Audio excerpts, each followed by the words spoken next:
আসসালামু আলাইকুম সবাইকে। কি অবস্থা আমার সপ্তম শ্রেণীর শিক্ষার্থীরা? আশা করছি তোমরা অনেক ভালো আছো। তো তোমাদের জন্য আরেকটা গুড নিউজ নিয়ে চলে এসেছি। সেটা হচ্ছে আমরা আমাদের Facebook গ্রুপে ইতিমধ্যে বলে দিয়েছি যে তোমাদের জন্য অর্থাৎ ক্লাস 7 এর জন্য আমাদের সপ্তম শ্রেণীর শিক্ষার্থীদের জন্য আমাদের বেসিক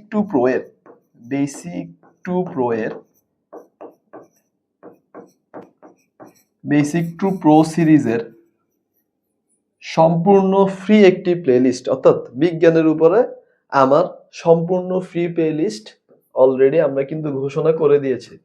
এন্ড আজকে তোমাদের সাথে এই প্লেলিস্টের প্রথম ক্লাস আমরা আলোচনা করব কোন টপিক নিয়ে দেখা তবে চ্যাপ্টার 1 নিয়ে আমরা আলোচনা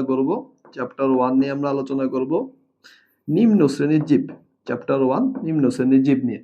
এন্ড এই চ্যাপ্টারের সবচেয়ে ইম্পর্টেন্ট কনসেপ্টগুলো নিয়ে আমরা আজকে ক্লাসে আলোচনা করব। পাশাপাশি তোমাদের জন্য আরেকটা গুড নিউজ দিয়ে রাখি, সেটা হচ্ছে এই চ্যাপ্টার থেকে যেহেতু তোমরা ক্লাস 7 এ অনেকে সিকিউ কোয়েশ্চেন আনসার করতে পারো না, অনেকে এমসিকিউ কোয়েশ্চেন আনসার করতে পারো না। তো এই চ্যাপ্টার থেকে তোমাদের জন্য ডেডিকেটেড সিকিউর উপরে সলভ ক্লাস থাকবে, পাশাপাশি এমসিকিউর উপরে সলভ ক্লাস থাকবে। তো দেরি না করে ক্লাসটা আমরা শুরু করব। আশা করতেছি এই ক্লাসটা তোমাদের জন্য অনেক ইফেক্টিভ হবে। তো চলো আমরা ক্লাসের প্রথম স্লাইডে চলে আসি। খেয়াল করো, প্রথম স্লাইডের প্রথম টপিকটা কি ভাইয়া, খেয়াল করো তো। সেটা হচ্ছে কি যে জীব জিনিসটা কি আসলে, জীব কি।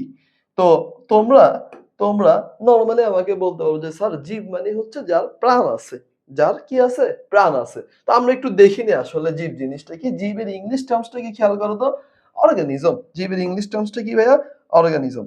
তো এই যে অর্গানিজম আসলে মেইনলি কি বোঝাচ্ছে একটু বুঝতে হবে তোমাদেরকে।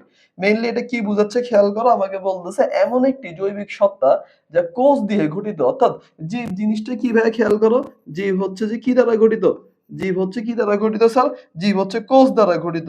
তাইলে তোমাকে যদি জিজ্ঞেস করে যে জীব কি দ্বারা গঠিত, জীব মেইনলি কি দ্বারা গঠিত, জীব মেইনলি হচ্ছে কোষ দ্বারা গঠিত।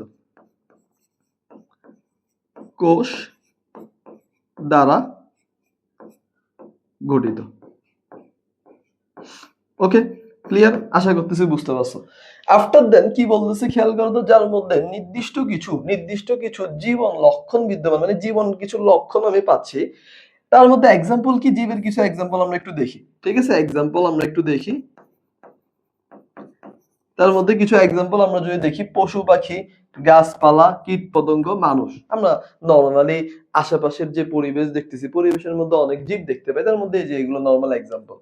তবে একটা কাহিনী আছে। কাহিনী কি, যে ভাই এই যে নরমাল এক্সাম্পলের মধ্যে কিছু অ্যাবনরমাল টাইপ আছে। তার মধ্যে একটা টাইপ হচ্ছে কি, অণুজীব।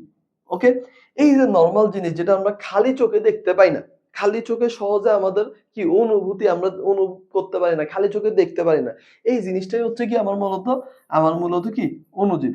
অর্থাৎ এই অণুজীবগুলো সব জীবের অন্তর্ভুক্ত। অর্থাৎ বাস্তব জগতে আসলে কি একটা নতুন পার্ট পাইলাম, এইখানে এসে আমরা জানতে পারলাম। এতদিন আমরা জানতাম যে গাছপালা, পশু পাখি, কীট পতঙ্গ, মানুষ এগুলো হচ্ছে জীব। কিন্তু এখন আমরা নতুন একটা টার্মস পেলাম, সেটা হচ্ছে কি, অণুজীব। তবে অণুজীব আসলে জীব। এন্ড এই যে অণুজীব নিয়ে আমাদের এই চ্যাপ্টারটা আলোচনা।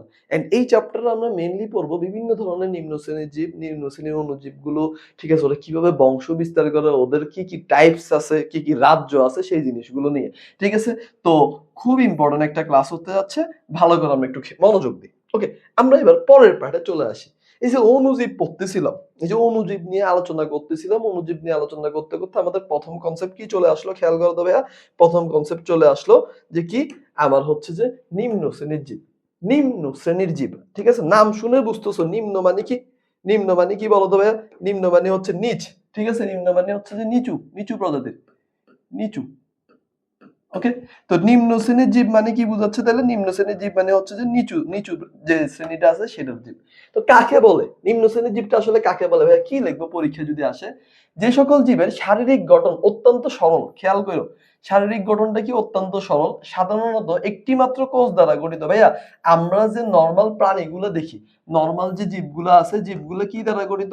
নরমাল জীবগুলো হচ্ছে বহুকোষী, অর্থাৎ অনেকগুলো কোষ। যে আমাদের শরীরে কিন্তু অনেকগুলা কোষ, বহুকোষী, ঠিক না? আমাদের শরীরে কিন্তু অনেকগুলা কোষ, কিন্তু নিম্ন শ্রেণীর জীব যারা তারা কি দ্বারা গঠিত, তারা হচ্ছে একটি মাত্র কোষ দ্বারা গঠিত, একটি মাত্র কোষ দ্বারা গঠিত, যাদের সুগঠিত কোনো অঙ্গ প্রত্যঙ্গ নেই। ভাইয়া নিম্ন শ্রেণীর জীবের কি কোনো আলাদা অঙ্গ প্রত্যঙ্গ আছে? না, সুগঠিত কোনো অঙ্গ প্রত্যঙ্গ নাই। তাদেরকে আমরা কি বলবো? তাদেরকে আমরা বলবো মূলত নিম্ন শ্রেণীর জীব। আশা করতেছি তোমরা এই জিনিসটা বুঝতে পারছো।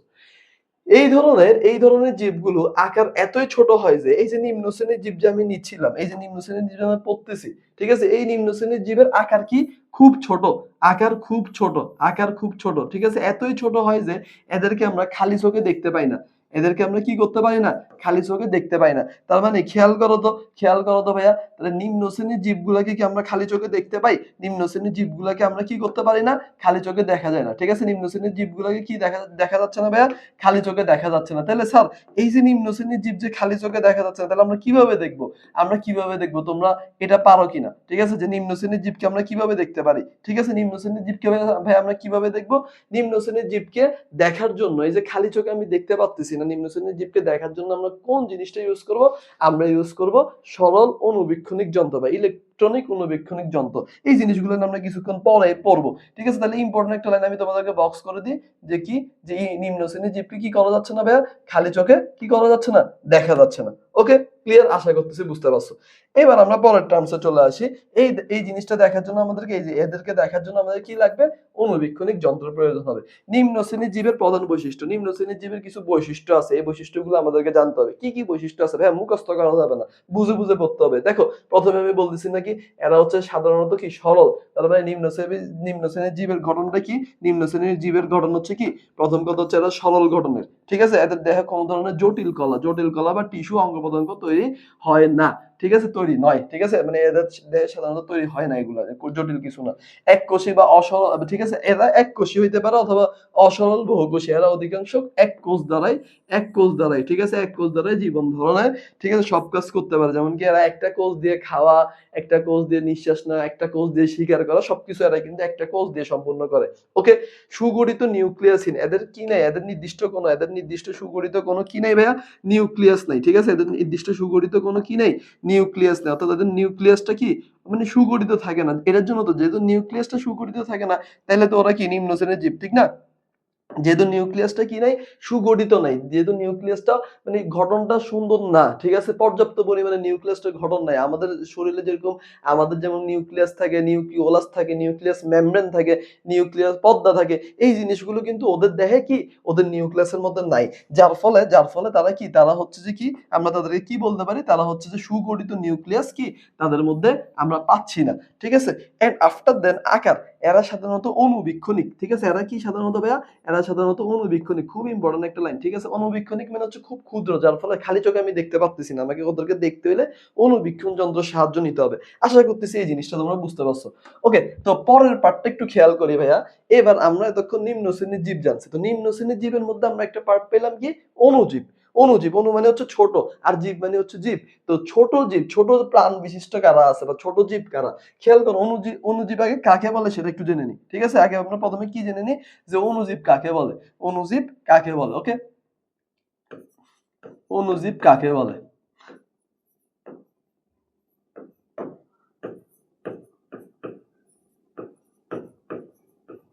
অনুজীব কাকে বলে? খেয়াল করো, অনুজীব হচ্ছে এমন এক ধরনের জীব যারা খালি চোখে কি করা যাচ্ছে না ভাই, খালি চোখে দেখা যায় না, তার মানে অনুজীবকে আমরা খালি চোখে দেখতে পারি না। তো অনুজীবকে দেখার জন্য কি লাগতেছে, খেয়াল করো, অনুজীবকে দেখার জন্য এই জীবগুলো কোষের গঠন খুবই সাধারণ, কিছু বৈশিষ্ট্য আগে দেখে ফেলে। এদের বৈশিষ্ট্য কি কি আছে একটু দেখে ফেলে আগে, ঠিক আছে, এদের বৈশিষ্ট্য কি কি আছে। তো তার মধ্যে প্রথম বৈশিষ্ট্য আমি কি দেখতেছি, যে এই জীবগুলো কোষের গঠন খুব সাধারণ, অনুবীক্ষণিক যন্ত্র ছাড়া এগুলোকে খালি চোখে দেখা যায় না। এরা প্রাথমিক জীব হিসেবে প্রাথমিক, মানে এরা প্রাথমিকভাবে জীবের যে অস্তিত্বটা আছে সেই অস্তিত্বের জন্য প্রথমে জীব হিসেবে কাজ করে, এবং পরবর্তীতে জীবনের সূচনা হয় তখন অনুজীব থেকে। মানে অনুজীব থেকে আসলে মেইনলি আসলে বিজ্ঞানীরা কি ভাবছে, যে অনুজীব থেকে হচ্ছে বর্তমানে এই যে আমাদের যে বিভিন্ন ধরনের বিবর্তন বার্তা আমরা পড়ছিলাম, যে অনুজীব থেকে বিভিন্ন ধরনের জীবের উৎপত্তি। তো এই জিনিসটা। আর কিছু অণুজীব কোষের কেন্দ্রিকা বা নিউক্লিয়াস সুগঠিত নয়। কিছু অণুজীব কোষের কি ভাইয়া, খুব ইম্পর্টেন্ট, এই লাইনটা একটু দাগাই দিই তোমাদেরকে। কিছু অণুজীব কোষের কেন্দ্রিকা, ঠিক আছে, এই যে আমরা কিছুক্ষণ আগে যেটা বলছি, কেন্দ্রিকা নিউক্লিয়াস সুগঠিত না, ঠিক আছে, যার ফলে কি হচ্ছে, যার ফলে আমরা এখানে এই যে যেহেতু নিউক্লিয়াস কেন্দ্রিকা সুগঠিত না, তাহলে তো আমার যেহেতু নিউক্লিয়াসটা ঠিক নেই, তাহলে আমি তো ইজিলি বলতে পারি সেটা কি অণুজীব বা নিম্ন শ্রেণীর জীব, ঠিক আছে। এই যে নিউক্লিয়াস বা কেন্দ্রিকা কি নয়, এদের সুগঠিত নয়। পরের পার্টে চলে আসি, ঠিক আছে। তো ভাইয়া কয়েকটা অণুজীব একটু আমরা একটু দেখি তো কি কি অণুজীব আছে। তার মধ্যে আমরা প্রথম অণুজীব দেখতেছি কি, এই যে এই পাবলিককে আমরা দেখতেছি, এটা হচ্ছে আমার কি ভাইরাস, ভাইরাস, ঠিক আছে। তারপরে আমরা এই যে এই জিনিসটা, এটা কেউ বলতে পারবা এটা কিসের, এটা হচ্ছে আমার ব্যাকটেরিয়া, ঠিক আছে, ব্যাকটেরিয়া, ব্যাকটেরিয়া, ঠিক আছে, ব্যাকটেরিয়া, ব্যাকটেরিয়া, ঠিক আছে, ভাইরাস, ব্যাকটেরিয়া, ঠিক আছে, এই যে বিভিন্ন ধরনের ব্যাকটেরিয়া, ভাইরাস, এই জিনিসগুলো অণুজীব। ব্যাকটেরিয়া আছে, ভাইরাস আছে, ছত্রাক আছে, ঠিক আছে, শৈবাল আছে, এগুলো কিন্তু অণুজীব। আমরা ধাপে ধাপে পড়বো এগুলো, এন্ড এগুলো প্রকারভেদ সম্পর্কে আমরা আলোচনা করবো। তো পরের পার্টে চলে আসো ভাইয়া, অণুজীবের রাজ্য। অণুজীব আমরা নরমালি যখন ক্লাস 6 এ ছিলাম তখন আমরা জীব জগতের বিভিন্ন রাজ্য করছি, 5টা রাজ্য নিয়ে আলোচনা করছি। আর অণুজীবের রাজ্য কি, অণুজীবের কয়টা রাজ্য আছে, অণুজীবের রাজ্য নিয়ে আমরা এখন আলোচনা করব। অণুজীবের রাজ্যগুলোর মধ্যে প্রথম রাজ্যটা আমরা একটু পড়ি, ঠিক আছে, খেয়াল করো। তো বিজ্ঞানীরা অণুজীবের 3টি রাজ্য সম্পর্কে ভাগ করছে। তোমাদের কয়টা রাজ্যের কথা বলা আছে অণুজীবের জন্য? 3টা রাজ্য। কি কি রাজ্য ভাই, খেয়াল করো। রাজ্য 1, রাজ্য 1 কে আমরা বলি অ্যাকিউরেটা, ঠিক আছে, অ্যাকেরিওটা, ঠিক আছে, অর্থাৎ এটা কি, এটা মূলত অকোষীয়। অ্যাকিউরেটা থেকে শর্টকাটলি কি মনে রাখবা, অ থেকে মনে রাখবা এ থেকে মনে রাখবা অকোষীয়, অকোষীয়, অকোষীয়, ঠিক আছে, আশা করতেছি বুঝতে পারছো। তো এর এই ধরনের অণুজীবের কোনো কোষের কি নাই, কোষের কোনো গঠন নেই, ঠিক আছে। এইসব এই অণুজীবগুলোর কি নেই ভাইয়া, এই অণুজীবগুলোর কোষের কোনো কি নেই, কোষের কোনো গঠন নেই, ঠিক আছে। যার ফলে কি হচ্ছে, যার ফলে হচ্ছে যে এই যে কোষের যেহেতু গঠন নেই, তাহলে তো আমরা ইজিলি বলতে পারি এটা একটা অণুজীব। তাহলে এদেরকে ইলেকট্রনিক অণুবীক্ষণ যন্ত্রের সাহায্যে দেখতে হবে, এন্ড এগুলা কি, এগুলা এই যন্ত্রের সাহায্যে দেখা সম্ভব, ঠিক আছে। আমরা তাহলে ইলেকট্রনিক অণুবীক্ষণ যন্ত্রের সাহায্যে দেখতে পারবো। যেমন কি ভাইরাস, ঠিক আছে, ভাইরাস। তো ভাইরাস অলরেডি তোমরা যারা এই চ্যাপ্টারটা পড়ছো তারা কিন্তু জানো যে ভাইরাস দেখতে কেমন, বা ভাইরাস অলরেডি তোমরা করোনা ভাইরাসের নাম শুনছো কিন্তু। তো করোনা ভাইরাসটাও কিন্তু এক ধরনের কি অণুজীব। আচ্ছা, এইটা রাজ্য একে। 2 নাম্বার প্রোক্যারিওটা, ভাই নাম শুনে বোঝা যাচ্ছে কি প্রো মানে কি আদি, আগে। প্রো বলে না যে ভাই প্রো, ঠিক আছে, 17 প্রো ম্যাক্স, ঠিক আছে, প্রো মানে কি আগে, ঠিক আছে, প্রো মানে হচ্ছে আগে বা আদি, ঠিক আছে, আদি অবস্থায় থাকে, ঠিক আছে। তাহলে প্রো, তাহলে এই যে প্রো, তাহলে প্রো মানে হচ্ছে আদি কোষ। তাহলে এই ধরনের অণুজীবের কেন্দ্রিকা সুগঠিত নয়, এটাও সেম, কেন্দ্রিকাটা কি নয় ভাইয়া, সুগঠিত নয়, ঠিক আছে। এক্সাম্পল কি, এক্সাম্পল হচ্ছে ব্যাকটেরিয়া, ঠিক আছে, আশা করতেছি পারবা। ইউক্যারিওটা, 3 নাম্বারটা হচ্ছে ইউক্যারিওটা।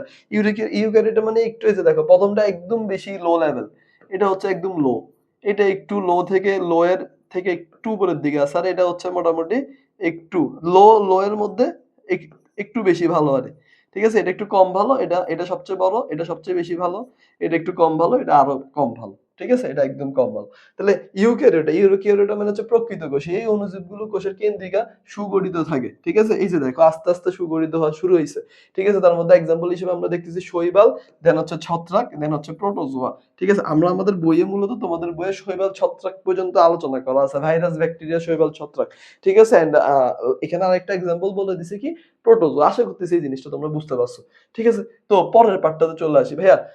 এটা কি, এটা হচ্ছে যে একটা অ্যানিমেশন, তোমাদেরকে অ্যানিমেশন আমি দেখাবো এখন। তো চলো আমরা অ্যানিমেশনটা একটু দেখি। তাহলে আমরা দেখতেছি যে ভাইরাসটা কিভাবে আসলে মেইনটেইন হচ্ছে, কিভাবে কাজ করতেছে, খেয়াল করো, ঠিক আছে। এই যে দেখো, এই যে একটা ভাইরাসের ফিগার, এই যে এখানে আমরা দেখতেছি ইজিলি যে এখানে একটা ভাইরাসের ফিগার আছে, এই যে ভাইরাস, ঠিক আছে। এই যে ভাইরাস, এটাকে আমরা কি বলতেছি মূলত ভাইরাসটা, ঠিক আছে। এই যে ভাইরাস কি কিভাবে কাজ করতেছে দেখো, কেমনে মেইনটেইন হচ্ছে, কেমনে ও আসলে তার গতিবিধিটা মেইনটেইন করতেছে দেখো। ওকে, আমরা একটু লক্ষ্য করি, হ্যাঁ। দেখো ভাইরাসটা হচ্ছে কি করতেছে, আস্তে আস্তে আস্তে আস্তে করে মানব দেহে পৌঁছাবে, ঠিক আছে। এন্ড এই যে পার্টে, এই যে মানে ভাইরাসটা যে একটা পার্টিকুলার টাইপে, এই যে বিভিন্ন ধরনের, এই যে রক্তনালীর মধ্যে, এই যে রক্তনালীর মধ্যে যখন প্রবেশ করতেছে, এই রক্তনালীর মধ্যে যখন প্রবেশ করতেছে, এই যে রক্তনালী গুলো, ঠিক আছে, এই যে রক্তনালী আছে এই জায়গায়, ঠিক আছে, রক্তনালী গুলোতে প্রবেশ করে কি করবে দেখো। এই যে ধরো এখানে আমার একটা সেল আছে, এটা হচ্ছে আমার একটা সেল, ঠিক না? এই সেলের মধ্যে এই যে ভাইরাসগুলো প্রবেশ করবে, ঠিক আছে? এই যে তার স্পাইক দিয়ে প্রবেশ করবে, স্পাইক দিয়ে প্রবেশ করে তার মধ্যে থাকা যে ডিএনএটা আছে এই সেলের মধ্যে দিয়ে দিবে।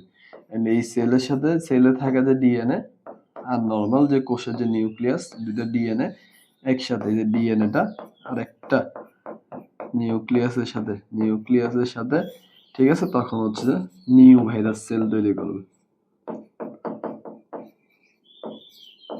এই হচ্ছে প্রসিডিউর। আশা করতেছি তোমরা এটা বুঝতে পারছো। ওকে, আচ্ছা, তো এখন আমরা অ্যানিমেশনটা দেখে ফেললাম। অ্যানিমেশন দেখার পর আমরা ভাইরাস দিয়ে শুরু করবো। তো ভাইরাসের অ্যানিমেশনটা দেখছি, আসলে মূলত আমরা কি বুঝতাম যে ভাইরাস আসলে কিভাবে বিলংস করে। তো খেয়াল করো ভাইরাস জিনিসটা কি। প্রথমত ভাইরাস জিনিসটা বোঝার জন্য তোমাকে প্রথমে যেটা জানতে হবে সেটা কি, যে ভাইরাসের কিছু বৈশিষ্ট্য, ভাইরাস কিভাবে কাজ করে, ভাইরাসের কিছু বৈশিষ্ট্য। আমরা তো দেখো একটা জিনিস, এই চ্যাপ্টারটা পড়ার জন্য তোমাকে প্রথমে জানতে হবে যে এই চ্যাপ্টারে আসলে কি কি জিনিস আছে। তার মধ্যে আমরা দেখতেছি অণুজীব আছে, নিম্ন শ্রেণীর জীব আছে। নিম্ন শ্রেণীর জীবের একটা পার্ট হচ্ছে অণুজীব। অণুজীব মানে ছোট জীব। এন্ড এদের বৈশিষ্ট্যগুলো কি কি, তারা কি দেখাইলা, মানে কোনটা দিয়ে আমি বুঝতে পারবো যে ভাই এটা অণুজীব নাকি এটা জীব। ঠিক আছে, এই জিনিসটা। এটা কোন রাজ্য চিনার জন্য আমাদেরকে বৈশিষ্ট্য জানতে হবে।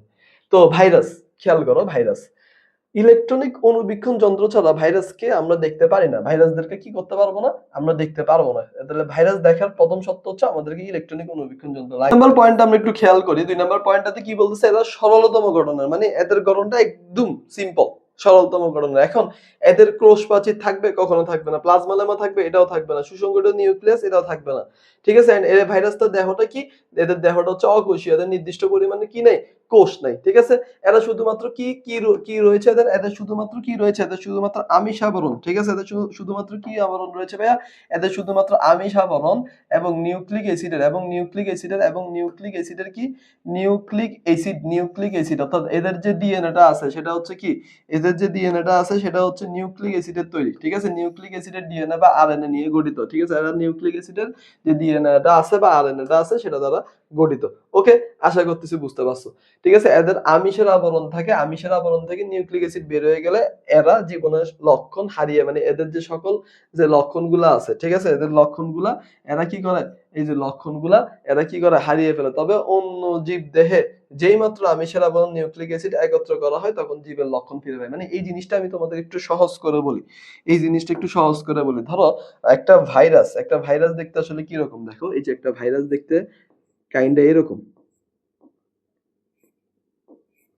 ঠিক আছে, এই যে স্পাইক থাকে ওদের,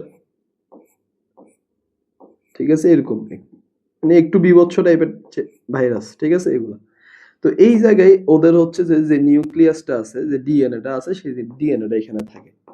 ঠিক আছে, এই জায়গায় ডিএনএটা থাকে। এন্ড এটা হচ্ছে আমার স্পাইক,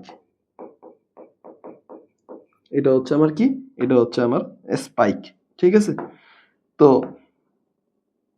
এখন খেয়াল করো, এই যে স্পাইক পাইলাম, এটা হচ্ছে আমার কলার। ঠিক আছে, এখানে আমার কলার আছে।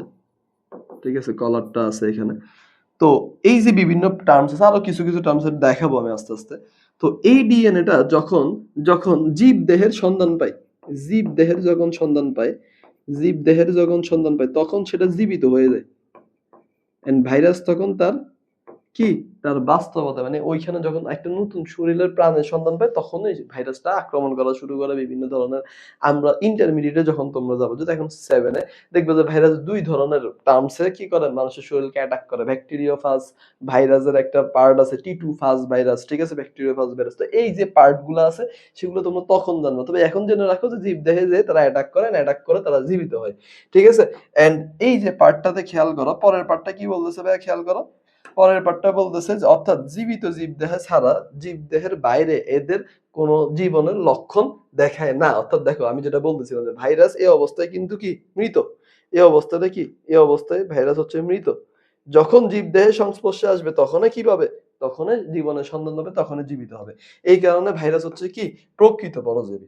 ওকে, আশা করতেছি বুঝতে পারবে। হ্যাঁ, পরজীবী মানে কি, পরজীবী মানে আরেকজনের উপরে ডিপেন্ডেন্ট হয়ে থাকে।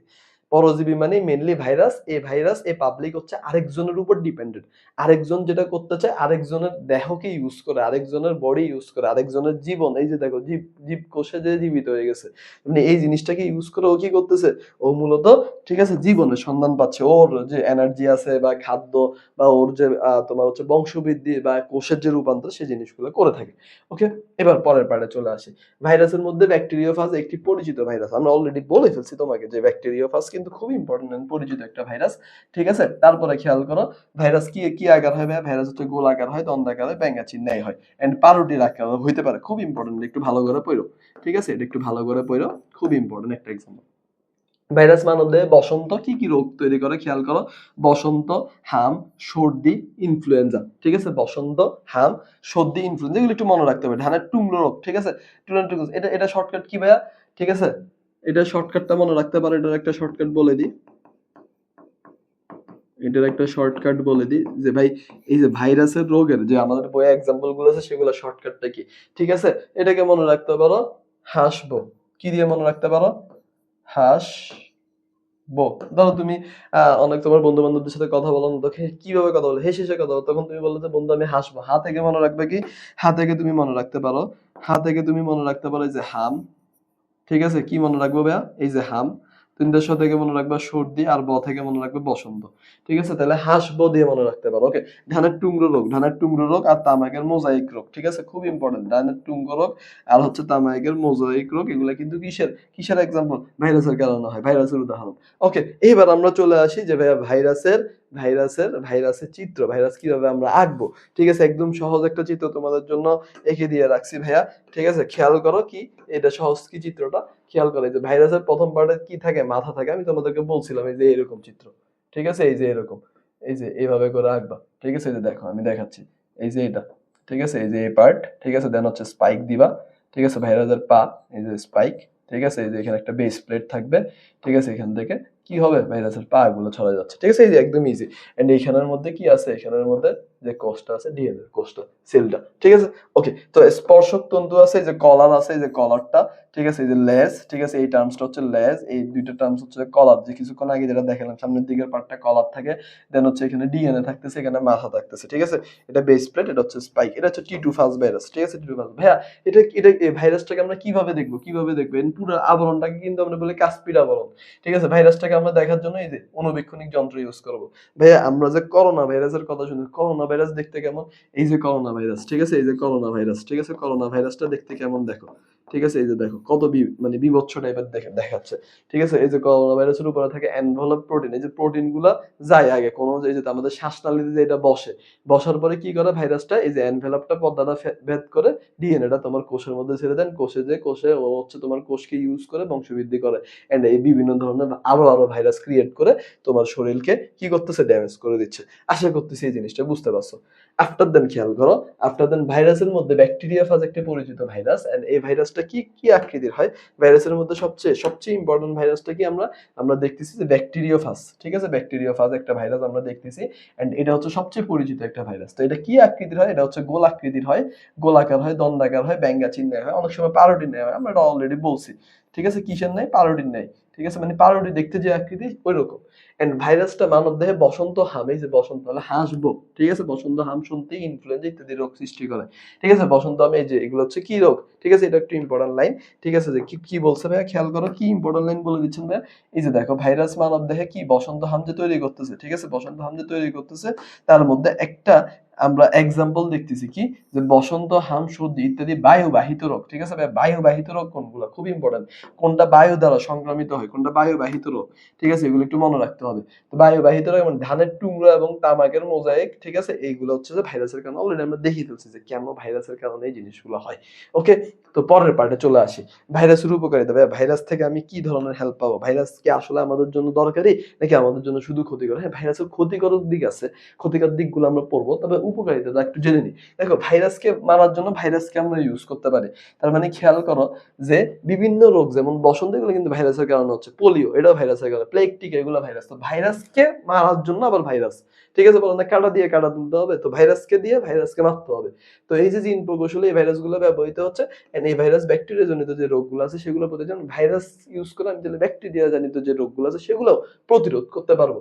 এন্ড অপকারিতার মধ্যে দেখো এই যে তোমাদেরকে বলতেছিলাম কোভিড-19 বা করোনা ভাইরাস, ঠিক আছে, এই জিনিসগুলো, ঠিক আছে, যেমন বসন্ত, হাম, জলাতঙ্ক, এইডস ইত্যাদি হচ্ছে যে কিসের কারণে হয়, যে আমরা যে বলি যে এইচআইভি, ঠিক আছে, এইচআইভি তোমাদের বই লেখা আছে এই টার্মসটা, ঠিক আছে, এগুলো কিন্তু সব মূলত কি ভাইরাসের কারণে। ওকে, ক্লিয়ার? আশা করতেছি বুঝতে পারছো। এবার আমরা পড়বো, এবার আমরা জানবো ভাইরাসের পরের টার্মস ব্যাকটেরিয়া, ঠিক আছে। তো ব্যাকটেরিয়া কিন্তু সর্বপ্রথম আমরা জানি যে আমাদের the great scientist Leon Hooke, ঠিক আছে, তো লিওন হুক আবিষ্কার করছে, একটু আমরা দেখি যে, ঠিক আছে, অ্যান্টনি ভন নিউয়েন হুক, ঠিক আছে, অ্যান্টনি ভন নিউয়েন হুক, ঠিক আছে, প্রথমে কি করছিল, এই যে তোমার হচ্ছে যে সর্বপ্রথম এই যে কি সম্পর্কে ধারণা দিছিল, আমার হচ্ছে যে ব্যাকটেরিয়া সম্পর্কে ধারণা দিছিল। এন্ড ব্যাকটেরিয়া সর্বপ্রথম দেখতে পেলেন ব্যাকটেরিয়ার কোষগুলো কি আকৃতির, গোলাকার, দণ্ডাকার। দেখো ভাইরাসেরও কিছুক্ষণ আগে আমরা গোলাকার পড়ছি, দণ্ডাকার পড়ছি, প্যারোটিড নাকি পড়ছি, এই জিনিসটাও প্রায় সেম, কমা আকৃতির পেঁচানো, ঠিক আছে, এন্ড ইত্যাদি বিভিন্ন ধরনের হতে পারে। দেহের আকার আকৃতির ভিত্তিতে নিম্ন রূপে এদেরকে শ্রেণীবদ্ধ করা যায়। কি কি রূপে খেয়াল করো, প্রথম যে ব্যাকটেরিয়াটা আমরা বলতেছি কক্কাস, প্রথমটার নাম হচ্ছে কক্কাস। তো কোন ব্যাকটেরিয়া কোষের আকৃতি যখন গোলাকার হবে, কক্কাস নাম শুনে বলতে কক, ঠিক আছে, কক্কাস কক টাইপের, মানে কক, আমরা যে কক খেলি ব্যাডমিন্টনের কক, এই যে কক যেরকম গোলাকার, ঠিক আছে, কক যেরকম কক খেলি না আমরা কক, ঠিক আছে, ককটা কি গোলাকার না, গোলাকার শেপ, তার মানে এই ভাইরাসটা দেখতে কি গোলাকার, এই যে দেখো ভাইরাসটা দেখতে গোলাকার, ঠিক আছে। এরা ব্যাকটেরিয়া, ঠিক আছে, এককভাবে দল বেঁধে থাকতে পারে, যেমন কি নিউমোনিয়া রোগ, ঠিক আছে, এই যে এরা কিন্তু তাহলে দল বেঁধে থাকে, যেমন নিউমোনিয়া রোগের সৃষ্টিকারী যে ব্যাকটেরিয়াটা আছে সেটা, ঠিক আছে। তো এটা একটু মনে রাখবে, তাহলে কক্কাস থেকে মনে রাখবে কি, কক্কাস থেকে মনে রাখবে আমরা কণা মনে রাখতে পারি, কণা, কি মনে রাখবো স্যার, কণা, তার মানে কক্কাস ব্যাকটেরিয়া, কক্কাসের একটা এক্সাম্পল কি, কক্কাসের একটা এক্সাম্পল হচ্ছে, কক্কাসের একটা এক্সাম্পল কি ভাইয়া, কক্কাসের একটা এক্সাম্পল কি মনে রাখবেন ভাইয়া, কক্কাসের একটা এক্সাম্পল হচ্ছে নিউমোনিয়া, নিউমোনিয়া, ঠিক আছে, কক্কাসের একটা এক্সাম্পল হচ্ছে কি নিউমোনিয়া। ওকে, তাহলে পরের স্লাইডে চলে আসি আমরা। ওকে, খেয়াল করো 2 নাম্বার পার্ট, 2 নাম্বার পার্ট আমরা প্রথমটা কক্কাস পেলাম, প্রথমটা আমরা কি পেলাম, কক্কাস পেলাম। 2 নাম্বারটা কি, 2 নাম্বারটা হচ্ছে বেসিলাস, ঠিক আছে, বেসিলাস। এরা দেখতে লম্বা, এই যে দেখো লম্বা, লম্বা দণ্ডাকার, ঠিক আছে, এই যে লম্বা দণ্ডাকার, এই যে এরকম লম্বা দণ্ডাকার, ঠিক আছে। এরা কি কি কিসের জন্য দায়ী, রক্তামশয় ধনুষ্টঙ্কার। তার মানে আমরা কি মনে রাখতে পারবো, আমরা মনে রাখতে পারবো এটা কিভাবে মনে রাখবো ভাইয়া, বাস, বাস না বেস, ঠিক আছে, বেস রাখবো না। স্যার এটা আবার কি শর্টকাট টেকনিক শিখাইলেন, খেয়াল করো তোমাদের বাসায় যখন তোমাদের আম্মু, তোমরা যখন তোমার আম্মুর কথা শুনো না, তখন তোমার আম্মু কি বলে, আজকে তোমার ভাত বন্ধ, তোমার রান্না বন্ধ, তখন তোমার আম্মু বলে বেশ থাক, ঠিক আছে, আজকে কি করব না, রান্না করব না। তো এই যে রাতবো না বলছে, রাতবো না, ঠিক আছে, রাতবো না থেকে কি মনে রাখতে পারো ভাইয়া, র থেকে মনে রাখবা, র থেকে মনে রাখবো, র থেকে আমি মনে রাখবো কি, র থেকে মনে রাখবো আমি রক্তামশয়, কি মনে রাখবো, রক্তামশয়, ঠিক আছে, রক্তামশয়, ঠিক আছে, রক্তামশয় মনে রাখবো। আর ধ থেকে মনে রাখবো ধনুষ্টঙ্কার, ধনুষ্টঙ্কার, ধ থেকে মনে রাখবো কি, ধনুষ্টঙ্কার, ঠিক আছে, ধনুষ্টঙ্কার, স্টঙ্কার, ঠিক আছে, দ থেকে মনে রাখবো আমি ধনুষ্টঙ্কার, ঠিক আছে, দ থেকে আমি মনে রাখবো কি ভাইয়া, দ থেকে আমি মনে রাখবো ধনুষ্টঙ্কার, ঠিক আছে। এই জিনিসটা একদম ইজি একটা এক্সাম্পল, ঠিক আছে, ধনুষ্টঙ্কার, ঠিক আছে। আর ব্যাস থেকে মনে রাখবো আমি কি, ব্যাস থেকে মনে রাখবো আমি বেসিলাস, ঠিক আছে, ব্যাস থেকে মনে রাখবো বেসিলাস, ঠিক আছে। তাহলে বেসিলাসের এক্সাম্পল কি, ব্যাস রাখবো না, ঠিক আছে। ওকে, আশা করতেছি পারবো, সহজ করে পড়াই দিলাম। ওকে, এবার 3 নাম্বার পার্টটা একটু খেয়াল করো। 3 নাম্বার পার্ট হচ্ছে কমা, দেখতে নাম শুনে বোঝা যাচ্ছে কমা, ঠিক আছে। তাহলে কমা আকৃতির যে পার্টটা, যে ব্যাকটেরিয়া, সেটাই হচ্ছে আমার কি, কমা ব্যাকটেরিয়া। তো মানুষের কলেরা রোগের জন্য ব্যাকটেরিয়া, ক থেকে মনে রাখতে পারো, ডাইরেক্ট ক দিয়ে মনে রাখতে পারো, ঠিক আছে, ক দিয়ে মনে রাখতে পারো। ক দিয়ে আবার কেমনে মনে রাখবো, ক থেকে মনে রাখবা কমা, ক থেকে মনে রাখবা কমা, ঠিক আছে, ক থেকে মনে রাখবা কলেরা, ক থেকে মনে রাখবা কি কমা, ক থেকে মনে রাখবা কলেরা, তার মানে ক স্কয়ার, ঠিক আছে, ক থেকে মনে রাখবা কমা, ক থেকে মনে রাখবা কলেরা, ঠিক আছে। এই যে দেখো চিত্রটা দেখো একদম কমা শেপ, ঠিক আছে, কমা শেপ, এই যে দেখো গোলাকৃতির, এই যে দেখো বিভিন্ন কমা শেপে, ঠিক আছে, থাকে। আচ্ছা, আশা করতেছি বুঝতে পারছো। আফটার দেন চলে আসি, ঠিক আছে ভাইয়া, ব্যাকটেরিয়ার উপকারিতা।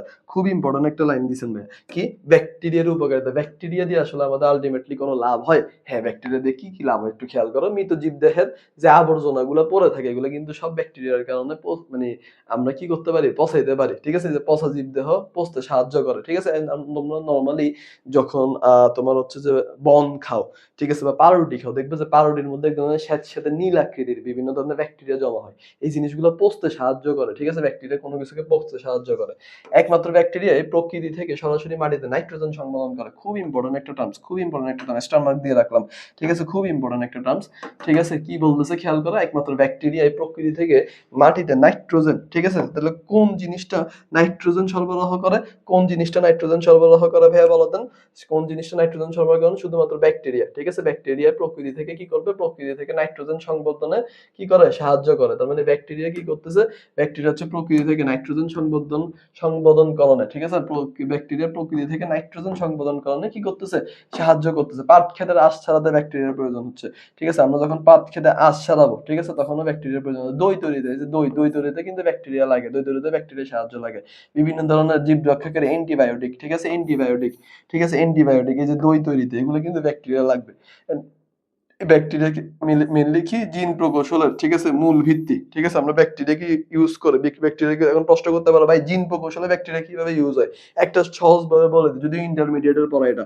জিন প্রকৌশল হচ্ছে আমরা ই কোলি ব্যাকটেরিয়া ইউজ করি, ই কোলি, ঠিক আছে। ই কোলি ব্যাকটেরিয়া ইউজ করে আমরা বায়োটেকনোলজি ইউজ করে, ঠিক আছে, বিভিন্ন কোষ থেকে একটা কোষ থেকে আরেকটা কোষ, আরেকটা কোষ থেকে আরেকটা কোষ, এভাবে যে যে সকল ধরো অনেকগুলা গাছ আছে যারা হচ্ছে যে ধরো এক বছরে একবার ফল দেয়, তো আমরা চাইলে তো আমাদের তো ওই জিনিসটা আজকে কালকে লাগতে পারে। যার ফলে আমরা কি করতে পারি, যে ই কোলি ব্যাকটেরিয়া ইউজ করে ওদের যে তোমার হচ্ছে যে বংশবৃদ্ধি, মানে এই গাছটার যে নতুন একটা প্রজন্ম আমরা চাইলে বের করে ফেলতে পারি, যে রানিং এর অবস্থায়, ঠিক আছে। এই জিনিসটা আমরা ইউজ করতে পারি। কিছু কিছু ক্ষেত্রে জীবনের কাঙ্ক্ষিত বৈশিষ্ট্য পাওয়ার জন্য জিনগত পরিবর্তনের কাজে ব্যাকটেরিয়াকে ইউজ করে, যে বিভিন্ন জিনগত পরিবর্তন, অনেকে জিনগত ত্রুটি থাকতে পারে, ব্যাকটেরিয়া ইউজ করে কিন্তু এগুলো সলভ করে ফেলা যায়, ঠিক আছে। এই হচ্ছে টার্মস। আশা করতেছি বুঝতে পারছো। খুব ইম্পর্টেন্ট একটা স্লাইড, খুব ইম্পর্টেন্ট একটা স্লাইড ছিল। ওকে, আফটার দেন চলে আসি দই তৈরিতে। ভাইয়া এখন এটা একটু বইয়ের বাইরের কনসেপ্ট, তোমাদেরকে আরেকটু সহজভাবে বোঝানোর জন্য ভাইয়া দিয়ে রাখছি, খেয়াল করো, ঠিক আছে। তো এই বইয়ের বাইরের কনসেপ্টটা কেন দেওয়া হয়েছে? যে আমি যে এই যে দই তৈরির কথা বলতেছিলাম কিছুক্ষণ আগে তোমাদেরকে, বললাম দই তৈরিতে স্যার কোন ব্যাকটেরিয়া, দই তৈরিতে ল্যাকটিক অ্যাসিড, ঠিক আছে, দই তৈরিতে ল্যাকটিক অ্যাসিড ব্যাকটেরিয়া ইউজ করা হয়। ল্যাকটিক অ্যাসিড যে ব্যাকটেরিয়াটা ইউজ করতেছি সেটা কি স্ট্রেপ্টোকক্কাস থার্মোফিলাস, স্ট্রেপ্টোকক্কাস থার্মোফিলাস। আরেকটা হচ্ছে ল্যাক্টোবেসিলাস যেটা ল্যাকটিক অ্যাসিড, দুধের মধ্যে কোন অ্যাসিড থাকে? ল্যাকটিক অ্যাসিড, এর জন্য ল্যাক্টোবেসিলাস বুলগারিসাস, যদি এগুলো একটু কঠিন নাম, তোমাদের এখন শিখতে হবে না, জাস্ট বলে রাখলাম, ঠিক আছে। দুধের ল্যাকটোজ শর্করাকে গাজন করে, ঠিক আছে, দুধের ল্যাকটোজ শর্করাকে গাজন করে ল্যাকটিক অ্যাসিডে পরিণত করা হয়, এবং এই অ্যাসিডটা দুধের প্রোটিনকে জমাট বাঁধিয়ে দইয়ের ঘনত্ব এবং টক স্বাদ তৈরি করে। দইয়ের টক স্বাদটা আসলে মেইনলি কেন হয়? ঠিক আছে, ল্যাকটিক অ্যাসিডের কারণে, এই যে ল্যাকটিক অ্যাসিডের কারণে, ঠিক আছে। দইয়ের টক স্বাদটা কেন হয় ভাইয়া? মেইনলি হচ্ছে যে এই যে ল্যাকটিক অ্যাসিড যেটা আছে, এই ল্যাকটিক অ্যাসিডের কারণে, ঠিক আছে। এগুলো একটু ভালো করে বুঝতে হবে, এগুলো একটু ভালো করে পড়ে ফেলবা। ওকে, আশা করতেছি পারবা। এটা নিয়ে আহামরি টেনশন করার দরকার নেই, ঠিক আছে। যদি এটা তোমাদের বইয়ের কনসেপ্ট না, একটু এক্সট্রা ভাবে দেখাই রাখলাম। ব্যাকটেরিয়া মানব দেহে, ব্যাকটেরিয়া অপকারিতা। ভাইয়া ব্যাকটেরিয়া কি কি কাজ খারাপ করে আমাদের জন্য? ব্যাকটেরিয়া সবকিছুর তো অণুজীবের উপকারিতা আছে, অপকারিতা আছে। অপকারিতা একটু দেখে নি ব্যাকটেরিয়ার কি বলতেছে, একটু খেয়াল করো তো ভাইয়া। ব্যাকটেরিয়া মানব দেহে যক্ষ্মা তৈরি করে, কি তৈরি করে? যক্ষ্মা, দেন কলেরা, দেন হচ্ছে টাইফয়েড, ঠিক আছে, আমাশয়, ঠিক আছে। তাহলে এটা কিভাবে মনে রাখবো? ঠিক আছে, ঠিক আছে, এটা কিভাবে মনে রাখবো? ঠিক আছে, আমরা কিভাবে মনে রাখতে পারি? আমরা মনে রাখতে পারি আটা, আটা আমরা মনে রাখবো কিভাবে? আমরা মনে রাখবো আটা জাকা, আটা জাকা, আটা জাকা, ঠিক আছে। কি দিয়ে মনে রাখতে পারবো? আটা জাকা দিয়ে। আর থেকে আমাশয়, তা থেকে কি? তা থেকে হচ্ছে টাইফয়েড, যা থেকে হচ্ছে যক্ষ্মা, ক থেকে মনে রাখবা কলেরা, ঠিক আছে। কলেরা লিখে দিচ্ছি আমি। আটা জাকা, ঠিক আছে, যক্ষ্মা, তারপর হচ্ছে টাইফয়েড,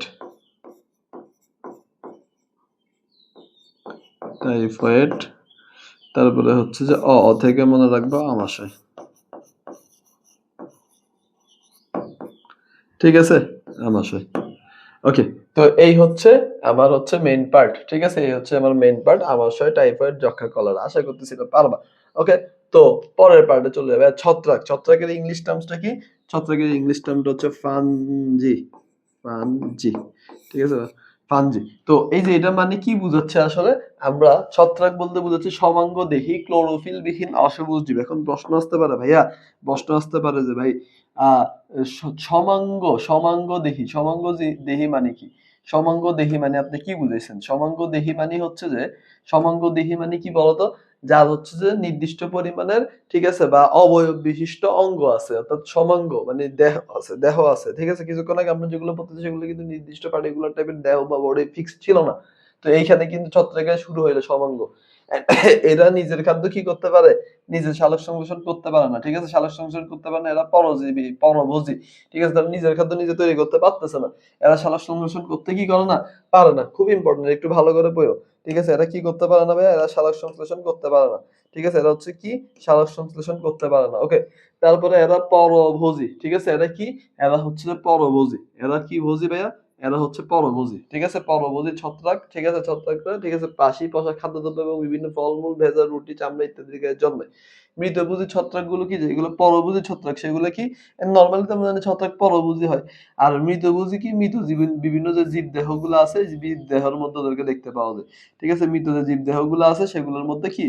ওদেরকে আমরা দেখতে পাই। তো এই হচ্ছে যে ছত্রাকের, ঠিক আছে? জৈব পদার্থ সমূহ মাটিতে জন্মায়। এই যে বিভিন্ন জৈব পদার্থ যেগুলো মাটিতে জন্মায় সেগুলোতে আমরা কি? মৃতভোজী ছত্রাক দেখতে পাই। ঠিক আছে? এই হচ্ছে যে মেইন পার্ট। আশা করতেছি বুঝতে পারছো। ওকে? দেন আমরা পরের স্লাইডে চলে আসি। পরের স্লাইডে কি বলতেছে ভাইয়া? ছত্রাক যে পড়তেছিলেন, এই ছত্রাকের অর্থনৈতিক গুরুত্ব। ঠিক আছে? ছত্রাকের অর্থনৈতিক গুরুত্বটা কি? পেনিসিলিন সহ বহু মূল্যবান ওষুধ ছত্রাক থেকে পাওয়া যায়। খুব ইম্পোর্টেন্ট একটা পার্ট ভাইয়া, পেনিসিলিন। ঠিক আছে? পেনিসিলিন আমরা ইউজ করি, যে পেনিসিলিনটা কিন্তু আমরা কোথা থেকে পাবো? ছত্রাক থেকে পাবো। পাউরুটি তৈরিতে ইস্ট নামক ছত্রাক, ঠিক আছে? পাউরুটি তৈরিতে আমরা কোন ছত্রাক ইউজ করি স্যার? পাউরুটি তৈরিতে আমরা হচ্ছে কোন ছত্রাক ইউজ করি? ইস্ট ছত্রাক ইউজ করি। পাউরুটি তৈরিতে আমরা কি ইউজ করি ভাইয়া? ইস্ট। পাউরুটি তৈরিতে ইস্ট ছত্রাক ইউজ করা হয়। ঠিক আছে? ইস্ট ছত্রাক ব্যবহার করা হয়। ইস্ট ভিটামিন সমৃদ্ধ, ঠিক আছে? ইস্ট হচ্ছে কি? ভিটামিন সমৃদ্ধ বলে একে ট্যাবলেট হিসেবে ব্যবহার করা হচ্ছে। ঠিক আছে? তাহলে আমরা ইস্টের ট্যাবলেটও ইউজ করি। ঠিক আছে? আমরা কিন্তু পাউরুটিতে ইস্টের অনেক দেখা তোমার হচ্ছে যে এখন কিন্তু অনেক পাউরুটি বের হইছে যেখানে ইস্ট বেকার বলে। ওইখানে কিন্তু আমরা ইস্টের জেলিও খাই। ঠিক আছে? এগুলো একটু মনে রাখো। বর্তমানে আমাদের দেশেও বহু দেশে এই যে এই ইস্ট, ঠিক আছে, বা যে ছত্রাকগুলো চাষ করা হচ্ছে আবর্জনা পচিয়ে মাটিতে মেশাতে ছত্রাকের গুরুত্বপূর্ণ ভূমিকা রয়েছে। তাহলে ছত্রাক কি করে? আবর্জনা তৈরি করে, ঠিক আছে? আবর্জনাটাকে মিশতে সাহায্য করে, আবর্জনা মাটিতে মিশতে সাহায্য করে। মানুষ, জীবজন্তু, উদ্ভিদের বহু রোগের জন্য দায়ী এই ছত্রাক। ঠিক আছে? মানুষ, ঠিক আছে? মানুষ, জীবজন্তু, ঠিক আছে? জীবজন্তু, এই মানুষ জীবজন্তুর বিভিন্ন ধরনের রোগ, ঠিক আছে? বহু প্রকারের রোগের জন্য, ঠিক আছে? বহু প্রকারের রোগের জন্য দায়ী কি? আমাদের এই যে ছত্রাকগুলো, ঠিক আছে? আফটার দেন পরের পার্টে চলে আসে শৈবাল, ঠিক আছে? দেন পরের স্লাইডটা কি দেখো তো ভাইয়া? পরের স্লাইডটা হচ্ছে শৈবালের স্লাইড, ঠিক আছে? তো শৈবাল মানে কি? সমাঙ্গ বর্ণ ভাইয়া।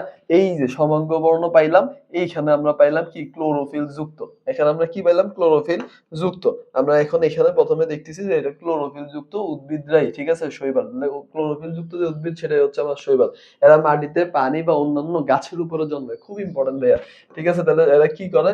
এরা হচ্ছে যে মাটিতে, পানিতে, ঠিক আছে, এবং বিভিন্ন অন্যান্য গাছের উপরে জন্মায়। সবুজ উদ্ভিদ ছাড়াও লাল, বাদামি ইত্যাদি রঙের শৈবাল দেখা যায়। তাহলে কি শৈবাল আছে? লাল আছে, বাদামি আছে, ঠিক আছে? বাদামি ইত্যাদি শৈবাল দেখা যায়। তার মধ্যে স্পাইরোগোনা, এই শৈবালটা কিন্তু খুব বেশি পরিচিত।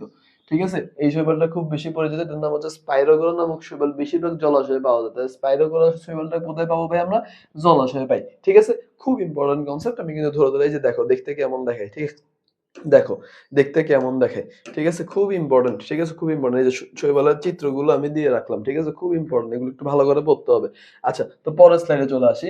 আইসক্রিম তৈরিতে সামুদ্রিক শৈবালজনিত এনজিন ব্যবহৃত হয়। ঠিক আছে? আইসক্রিম তৈরিতে আমরা কি ইউজ করি ভাইয়া? আইসক্রিম তৈরিতে সামুদ্রিক শৈবালজনিত এনজিন ব্যবহার করা হয়। সামুদ্রিক শৈবাল আয়োডিন এবং পটাশিয়ামের একটি উৎস।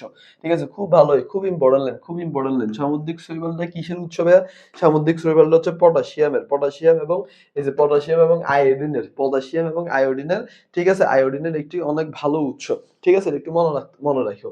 ঠিক আছে, এই যে সামুদ্রিক শৈবালের আমরা চিত্রটা দেখিয়ে দিলাম।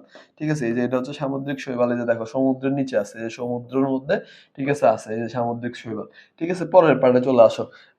দেন হচ্ছে শৈবালের অপকারিতা, শৈবালটা আমাদের জন্য কেন ক্ষতি, ঠিক আছে, কেন ক্ষতি। তাহলে প্রথমে আমরা দেখতেছি কি, আমরা মানুষের, ঠিক আছে, মানুষ এবং উদ্ভিদের নানা রোগ সৃষ্টিতে শৈবাল দায়ী। আমরা জানি এই ধরনের শৈবাল চা পাতা, এই যে রেড রাস্ট রোগ, ঠিক আছে, চা পাতার দাগ, এই যে দেখো চা পাতার মধ্যে দাগ পড়ে গেছে। ঠিক আছে, এই যে চা পাতার মধ্যে কি হয়েছে স্যার, চা পাতার মধ্যে এই যে দেখো, ঠিক আছে, এই যে তোমার হচ্ছে লাল দাগ পড়ে গেছে, এই যে এখানের মধ্যে দেখো লাল দাগ।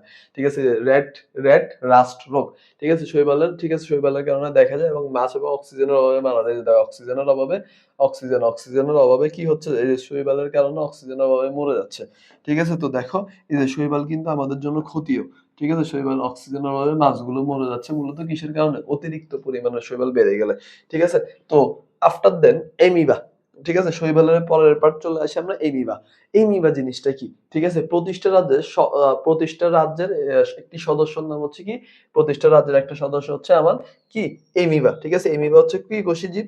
ঠিক আছে, এমিবা হচ্ছে এক কোষী জীব। ঠিক আছে, এমিবা কি কোষী ভাইয়া, এক কোষী জীব। এদের দেহ ক্ষুদ্রাকার, এদের দেহ কি ক্ষুদ্রাকার। ঠিক আছে, অনুবীক্ষণ যন্ত্র ছাড়া এদেরকে কি করা যায় না, অনুবীক্ষণ যন্ত্র ছাড়া এদেরকে আমরা সহজে খালি চোখে কি দেখতে পাই না। ঠিক আছে, তার মানে এটা খুব ইম্পর্টেন্ট একটা পার্ট। এরা প্রয়োজনে দেহের আকার পরিবর্তন করে দেখে, হ্যাঁ, আমরা জানি এদের দেহ, ঠিক আছে, এই যে দেখো কিভাবে দেহের আকার পরিবর্তন, দেখো দেখতে, চিত্রটা দেখতে কি রকম, এই যে এরকম বিভিন্ন ধরনের শেপ আছে। ঠিক আছে, এই যে বিভিন্ন ধরনের শেপ, ঠিক আছে, এই যে শেপ করে একসাথে এই যে ক্ষণপথ দিয়ে যুক্ত থাকে। ঠিক আছে, এই যে তার মধ্যে কি আছে খেয়াল করো, তার মধ্যে এই যে বিভিন্ন ধরনের এই যে গোলাকার, ঠিক আছে, গোলাকার, এই যে আমরা এটাকে কি বলতেছি, সংকরণশীল গহ্বর। ঠিক আছে, গহ্বর বলতেছি, যে দেখো তোমরা নিউক্লিয়াস পাবা, এই জায়গায় নিউক্লিয়াস আছে।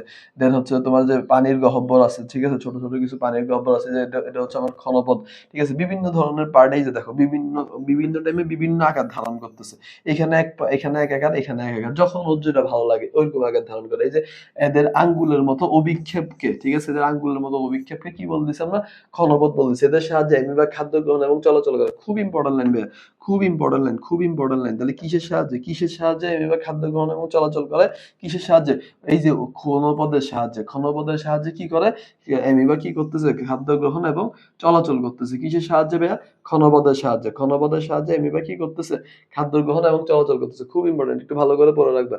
এদের দেহ পানি গহ্বর, খাদ্য গহ্বর এবং সংকোচনশীল গহ্বর থাকে। এদের মধ্যে আমরা অলরেডি বলে ফেলছি, এই যে দেখো এই জায়গায় বিভিন্ন ধরনের গহ্বর দেখতেছি আমরা। ঠিক আছে, গহ্বর, পানির গহ্বর, ঠিক আছে, সংকোচনশীল গহ্বর, এই জিনিসগুলো এদের মধ্যে থাকে।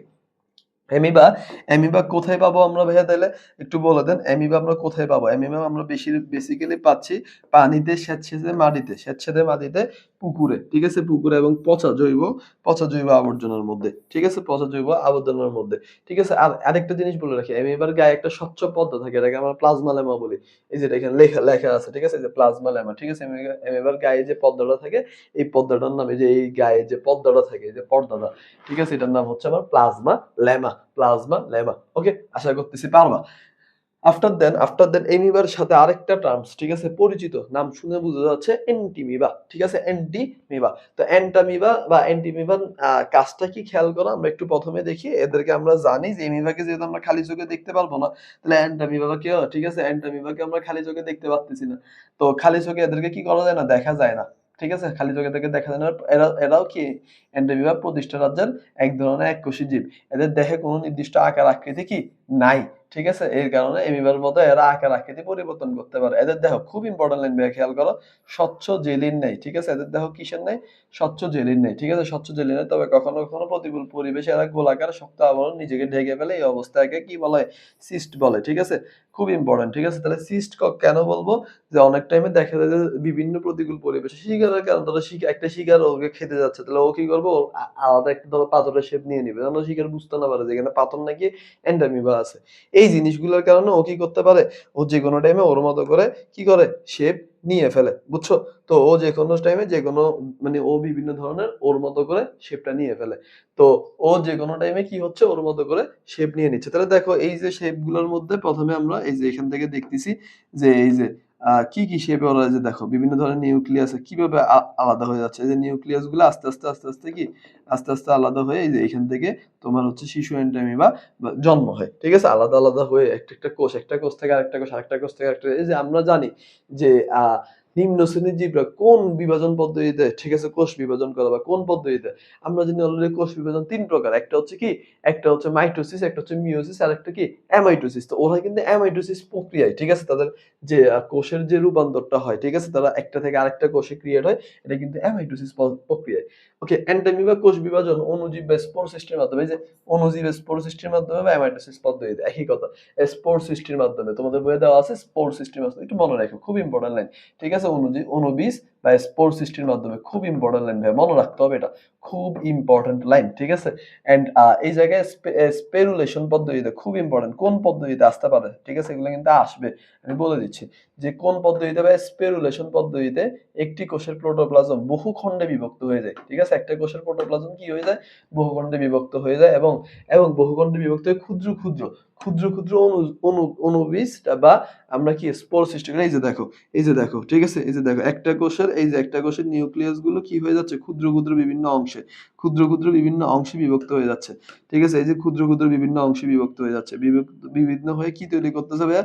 এই যে স্পোর তৈরি করতেছে, এটাকে আমরা স্পোর বলতেছি, যে ক্ষুদ্র ক্ষুদ্র অংশে বিভক্ত হয়ে যায়, কি তৈরি করে? স্পোর তৈরি করে। এই যে দেখো, স্পোর তৈরি করে, স্পোর থেকে পরবর্তীতে শিশু অ্যান্টামিবার জন্ম হয়। ওকে, ক্লিয়ার? এই যে এই পার্টগুলো বলে দিলাম। ঠিক আছে, এবার অ্যান্টামিবা এক ধরনের আমাশয় রোগের জন্য দেয়। আমরা জানি যে আমাশয় রোগের জন্য কিছুক্ষণ আগেও দেখছি, ঠিক আছে, ব্যাকটেরিয়াও দায়ী আমরা পাইছি, তাও কি অ্যান্টামিবাও দায়ী।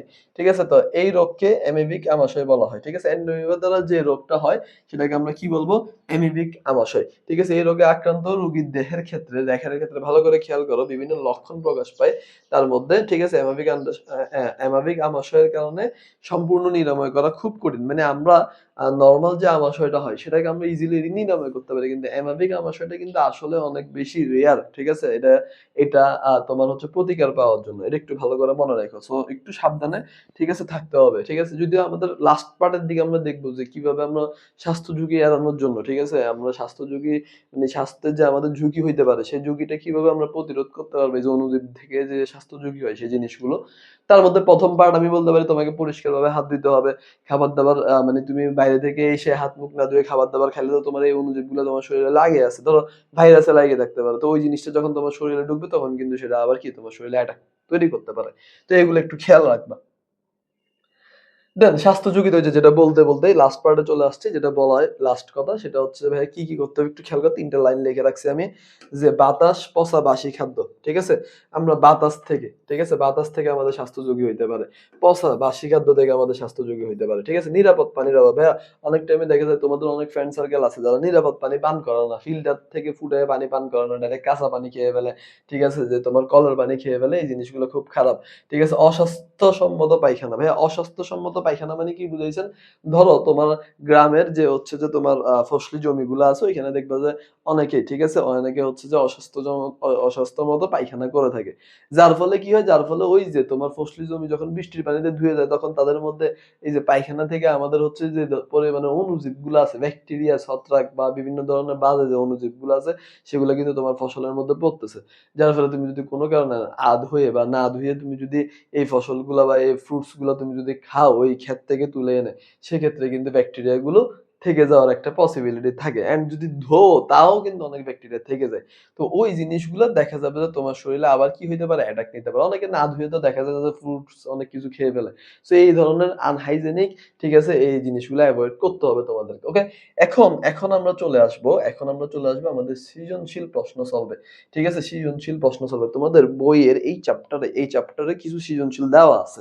ঠিক আছে, তো এই সৃজনশীলগুলো আমরা একটু সলভ করবো। কিভাবে সলভ করবো? আমার অনেক স্টুডেন্ট আমাকে জিজ্ঞেস করে যে ভাইয়া সৃজনশীল সলভ করতে পারি না, আজকে একটু দেখাই দিচ্ছি, খেয়াল করো। ঠিক আছে, প্রথম কোয়েশ্চেনটা কি বলতেছে খেয়াল করো ভাইয়া।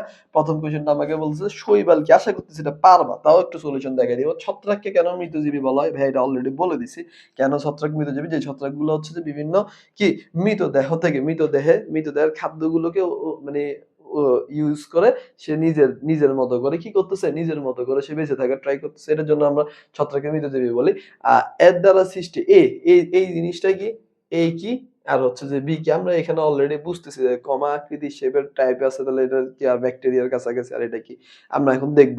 বি এর ক্ষতিকারক জীব হইলো বি ক্ষতিকারক জীব হলো পরিবেশের জন্য একটি গুরুত্বপূর্ণ। হ্যাঁ, অবশ্যই পরিবেশের জন্য এগুলো কি গুরুত্ব আছে, এ এর কি গুরুত্ব আছে, ঠিক আছে, আমরা এই জিনিসগুলো এখন দেখব। ওকে, তো প্রথমে চলে যাই যে শৈবাল কি, তাহলে সমাঙ্গ বর্ণের ক্লোরোফিল যুক্ত সবুজ উদ্ভিদ। শৈবাল মূলত কি বলতো ভাইয়া, সমাঙ্গ বর্ণের, ঠিক আছে, ক্লোরোফিল যুক্ত সবুজ উদ্ভিদ হচ্ছে শৈবাল। ছত্রাককে কেন মৃতজীবী বলা হয়? আমরা জানি ছত্রাক হচ্ছে সমাঙ্গ দিয়ে ক্লোরোফিল বিহীন, ঠিক আছে, এতে কি নাই, ক্লোরোফিল নাই, অসবুজ জীব। তাহলে ক্লোরোফিলের অভাবে এরা সালোক সংশ্লেষণ করতে পারে না, তাই এরা নিজের খাদ্য নিজে তৈরি করতে পারতেছে না। এই যে এটা নিয়ে অলরেডি অনেকবার কথা বলে ফেলছি যে ছত্রাক কিন্তু নিজের খাদ্য নিজে তৈরি করতে পারে না, যেহেতু এরা ক্লোরোফিল বিহীন, ঠিক আছে। তো যার ফলে তারা মৃতজীব দেহ বা বিভিন্ন পদার্থপূর্ণ মাটিতে জন্মায় এবং সেখান থেকে পুষ্টি গ্রহণ করে। এই কারণে ছত্রাককে আমরা কি বলি, মৃতজীবী বলি। ওকে, আফটার দেন 3 নাম্বার পার্টে আমরা কি দেখতেছি, আমরা এতক্ষণ ধরে যেটা নিয়ে পড়ে আসছি এন্টামিবা, তার 3 নাম্বার পার্টে আমাদের কিসের উদাহরণ, এন্টামিবার উদাহরণ, ঠিক আছে, এন্টামিবার উদাহরণ। তো এন্টামিবা কি করতেছে, প্রোটোজোয়া রাজ্যের অন্তর্ভুক্ত একটি এককোষী জীব, ঠিক আছে, এককোষী জীব।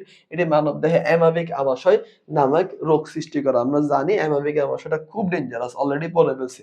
এই জিনিসগুলো জাস্ট একটু লিখে দিবা, কি কি দেখো, স্বাস্থ্যসম্মত পায়খানা ব্যবহার করতে হবে, মাঠে কাঁচা পায়খানা অ্যামাবয়, ঠিক আছে। এন্টামিবা আক্রান্ত ব্যক্তি মাটির সাথে মিশে যায়, যার ফলে মাটিতে চাষ করা জীবাণু লেগে যেতে পারে, ওই যে যেটা এতক্ষণ ধরে বলতেছিলাম, পান করা বা গোসল বা বাসন ইত্যাদি ধোয়ার ক্ষেত্রে আর্সেনিক মুক্ত টিউবওয়েল গুলোকে আমরা ইউজ করতাম। এটা গ্রামে বেশি দেখা যায়, ঠিক আছে, গ্রামে এই জিনিসগুলো বেশি দেখি আমরা, যে আর্সেনিক ওরা দেখে না যেটা আর্সেনিক আছে নাকি নাই।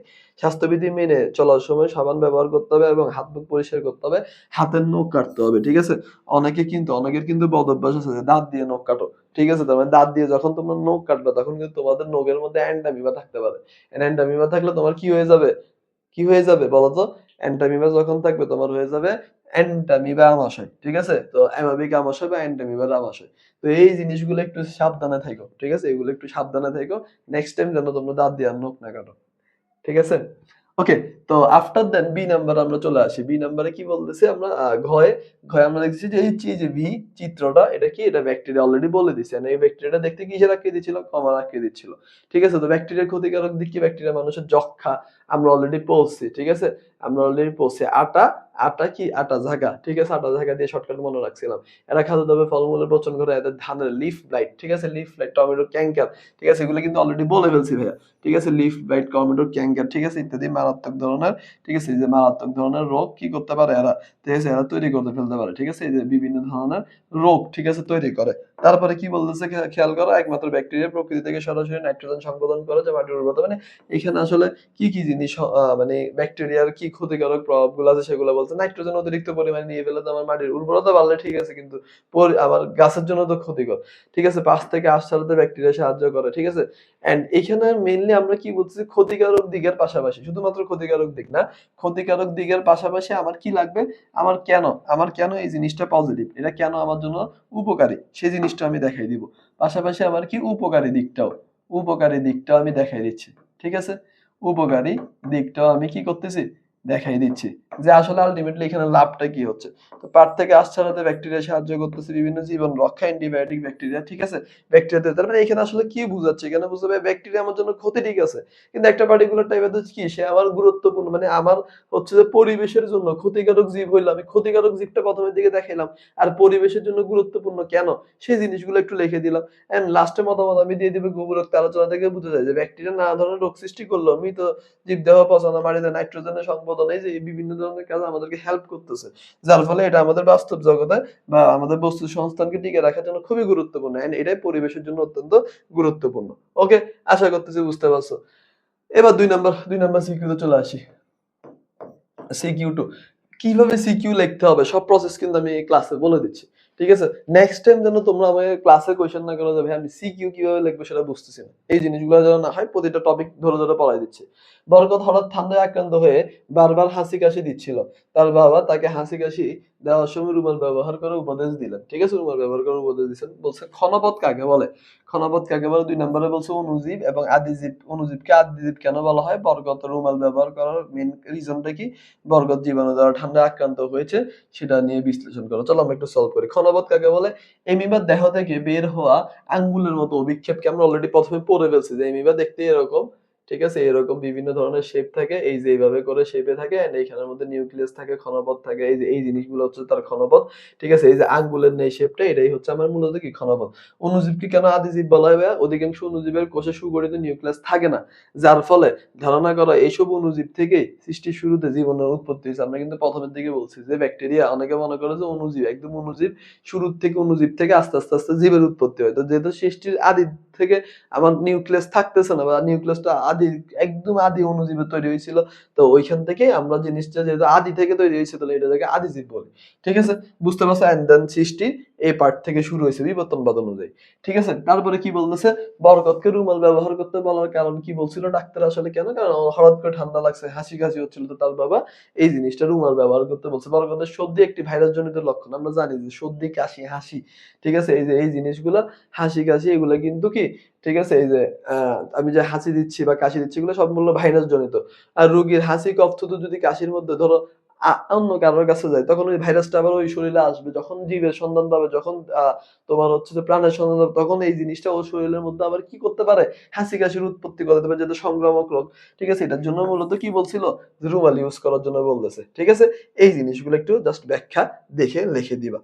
ওকে, তারপরের পার্টটা হচ্ছে বরকতের জীবাণু দ্বারা ঠান্ডা আক্রান্ত হয়েছে, সেটি ক্ষতিকারক পাশাপাশি, ক্ষতির পাশাপাশি উপকারও করে। মানে আমরা যে ভাইরাসটা আছে, সেই ভাইরাসটা যে শুধু ক্ষতি করে সেটা না, উপকারও করে। কিভাবে উপকার করে সেটা, ভাইরাসের ক্ষতিকারক দিকও দেখাবো, উপকারী দিকও দেখাবো, দুই জিনিসটাই দেখাইতে হবে। ঠিক আছে, এই যে দেখো, ভাইরাসের ক্ষতিকারক দিকও দেখাইতে হবে, যখন কি মানব দেহে কোভিড-19, বসন্ত, হাম, জলাতঙ্ক ইত্যাদি ভাইরাসের কারণে সৃষ্টি হয়েছিল, এটা আমাদের ক্ষতির দিক। উদ্ভিদ বিভিন্ন রোগ, যেমন তামাকের মোজাইক, তামাকের টুকরো রোগ ইত্যাদি আমাদের এই ক্ষতিকারক ভাইরাসের কারণে হয়েছে। ভাইরাসের উপকারী দিক কি, বসন্ত, পোলিও, প্লেগের মতো বিভিন্ন ধরনের মরণঘাতী যে ভাইরাস রোগগুলো ছিল, সেগুলো কিন্তু ভাইরাস আমাদেরকে কি করে দিছে, সলভ দিয়ে দিছে। ভাইরাস দিয়ে আমরা সেগুলা কি করে নিছি, সলভ করে নিছি। হ্যাঁ, তারপরে বিভিন্ন ধরনের অ্যান্টিডোট বানাই। বর্তমানে আধুনিক জিন প্রকৌশলের ক্ষেত্রে ভাইরাস আমরা ইউজ করতেছি। ভাইরাস ব্যাকটেরিয়া জনিত প্রতিরোধের ক্ষেত্রে মানবদেহে খুব বেশি উপকার করে। ঠিক আছে? বিশ্লেষণে দেখা যায় যে হাঁচি-কাশি সাধারণত রোগ থেকে শুরু হয়ে এইডস, ঠিক আছে, এবং প্রাণঘাতী রোগের কারণ হলেও জীবনের বিভিন্ন ধরনের টিকা, মানে জীবন রক্ষাকারী বিভিন্ন টিকা কিন্তু আমরা ভাইরাস থেকে পাইছি। ভাইরাস যে একবারে আমাদের জন্য ক্ষতি করে সেটা না। কিছু, কিছু পজিটিভ পার্টও আছে। এই জিনিসগুলো আমরা এখান থেকে দেখছি। ওকে? তারপরে চলে আসি, অণুজীব কি ব্যাখ্যা করো। আমরা ৩ number question, ৩ number CQ. CQ ৩ তে চলে আসতেছি আমরা। কি বলতেছে খেয়াল করো, অণুজীব কি ব্যাখ্যা করো। প্রকৃত পরজীবী কথাটির অর্থ কি, ব্যাকটেরিয়া জনিত ৪টি রোগের নাম লিখতে বলছে। কোনটি উপাদান ভাইরাস দেহে গঠিত, মানে কোন উপাদান দিয়ে ভাইরাস দেহে গঠিত। তাহলে এই কোশ্চেন গুলোতে ভাইয়া মাস্ট চিত্র দিবা। এরকম যদি কোশ্চেন থাকে, চিত্র মাস্ট, আমি বলে দিচ্ছি। এর আগের যে কোয়েশ্চেন গুলো ছিল সেগুলোতে চিত্র দিতে পারো। এই যে উপকারী যে দিকগুলো, অপকারী দিকগুলো, তাহলে একটা একটা ভাইরাসের চিত্র, একটা একটা ব্যাকটেরিয়ার চিত্র, এগুলো অ্যাড করবা মাস্ট। ঠিক আছে, এগুলো মাস্ট অ্যাড করে দিবা।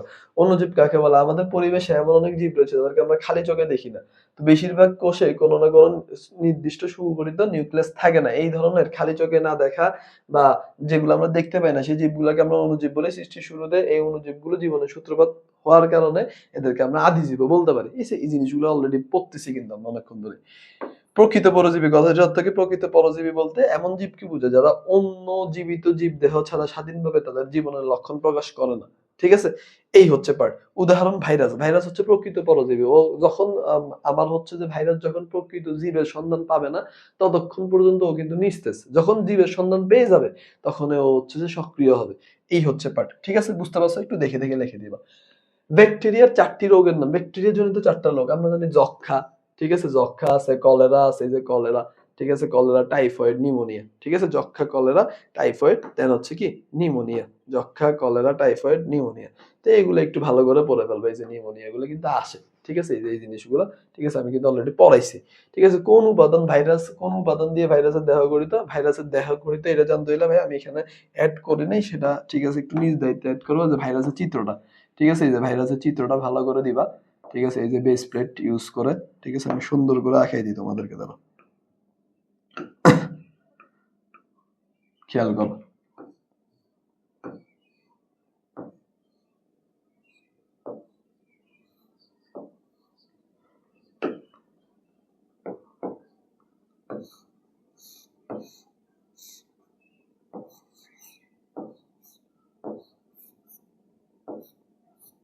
ঠিক আছে, তো এই জায়গায় কি আছে, ডিএনএটা আছে আমার।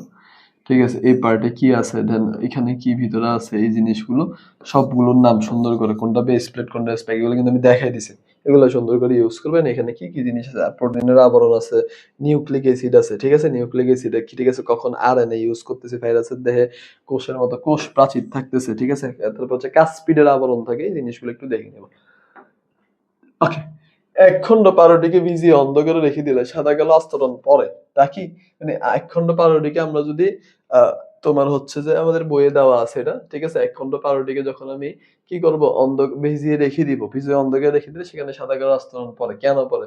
কারণ আমরা জানি, ঠিক আছে, এটা হচ্ছে মেনলি কিসের জন্য? ছত্রাকের জন্য। ছত্রাক পরভোজী, ঠিক আছে, পরজীবী, নিজের খাদ্য নিজে তৈরি করতে পারে না, যার ফলে, ঠিক আছে, বাসি পচা খাদ্য বা ভেজা রুটিতে কি করে? ভেজা রুটিতে অ্যাটাক করে, ঠিক আছে, এই যে জন্মায়। ওকে, গাছের পাতা কুঁচকানো পরিবর্তনের কারণ কি? মেইনলি ঢেঁড়স, পেঁপে, অন্যান্য গাছের পাতা কুঁচকানো, ঠিক আছে, এটা মূলত কিসের লক্ষণ? এগুলো একটু ভালো করে পড়ে নিই। এগুলো হচ্ছে ভাইরাস জনিত লক্ষণ, ঠিক আছে। ভাইরাস উদ্ভিদের তামাকের মোজাইক রোগ, ঢাঙের টুন্ডু রোগ, ঠিক আছে, এবং এদের সংস্পর্শ দ্বারা উদ্ভিদে বিভিন্ন রোগ ছড়ায়। তো পাতার এই স্বাভাবিক বৃদ্ধি ব্যাহত হয়ে পাতাটা কি হয়ে যাচ্ছে? কুঁচকে যাচ্ছে। ওকে, তো পরের পার্টে চলে যাও। আমরা এখন এমসিকিউ সলভ করবো, আমরা এখন বহু নির্বাচনী সলভ করবো। এন্ড এগুলো কিন্তু খুব ইম্পর্টেন্ট এমসিকিউ, তোমাদের বইয়ে যেগুলো দেওয়া আছে সেগুলোই সলভ করে দিচ্ছে। নিউমোনিয়া রোগ সৃষ্টি করে কোন ব্যাকটেরিয়া? এই এখন তোমরা সবাই ভিডিওটা পজ করবা, পজ করে নিজে নিজে একটু ট্রাই করো যে ভাই আমি এটা পারি কিনা, এটা একটু সলভ করার ট্রাই করো, ঠিক আছে। ওকে, তো ওকে, পজ করছো, আমরা এবার সলিউশনে যাই। নিউমোনিয়া রোগ সৃষ্টি করে কোন ব্যাকটেরিয়া? স্পাইরেলিয়াম, বেসিলাস, কক্কাস, কোনটা হবে? কোনটা হবে? একটু চিন্তা করো। ওকে, আমরা এখন একটু সলিউশনে যাই, ঠিক আছে। কি হবে ভাইয়া বলতো? আমার নিউমোনিয়া রোগ সৃষ্টি করে মূলত কোন ব্যাকটেরিয়া?